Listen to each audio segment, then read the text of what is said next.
J'ai été formée chez Enedis en tant que technicienne d'intervention polyvalente. Ça veut dire monter au pylône et aussi intervenir chez les clients. Je fais la création de programmes, donc je réfléchis à comment réaliser la pièce par rapport à un plan, dans tout ce qui est pièces d'outillage pour l'aéronautique. Mon métier consiste à qualifier et développer des systèmes de contrôle-commande pour le réseau de transport d'électricité. Je vais suivre le produit dès qu'il commence à être conçu avec le développement pour vérifier tout au long de sa conception qu'il va être fabricable en production en respectant un prix de revient. Je contrôle les cartes en sortie de CMS, tout ce qui est cartes au niveau de l'implantation.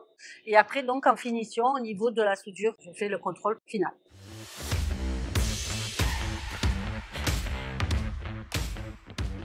Non, pas du tout. Dans une formation ou une entreprise, qu'on soit un homme ou une femme, il faut faire ses preuves.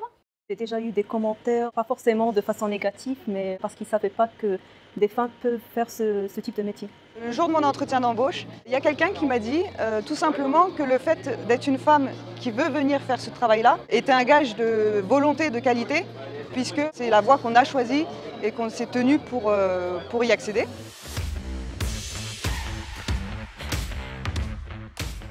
Je pense que c'est une image extrêmement archaïque. Aujourd'hui, l'industrie, c'est des métiers qui façonnent le monde de demain et donc elle se réinvente au quotidien par le biais des nouvelles technologies. À titre d'exemple, sur Montpellier, on est extrêmement engagé et c'est notre quotidien sur la transition énergétique. On travaille en journée, non sur des horaires classiques. Nos postes de travail sont structurés, propres, organisés. Le travail n'est pas répétitif. Dans la journée, je vais peut-être faire du contrôle CMS et après, hop, je vais passer donc sur du contrôle final. En fait, il n'y a pas que des métiers avec un imaginaire où on voit les industries lourdes. C'est une fausse idée que de s'imaginer que dans l'industrie, on a des métiers sales. C'était peut-être vrai il y a 50 ans. En 2022, c'est absolument pas le cas.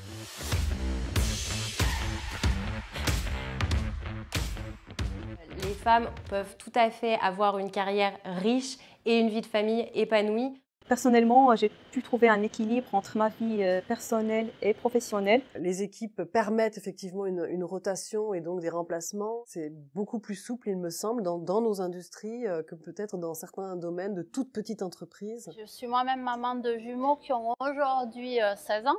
Donc quand je suis rentrée chez Oriba, ils avaient un peu moins de 4 ans. C'est ce message aussi que j'ai voulu leur montrer. C'est une maman qui est épanouie dans son travail au quotidien.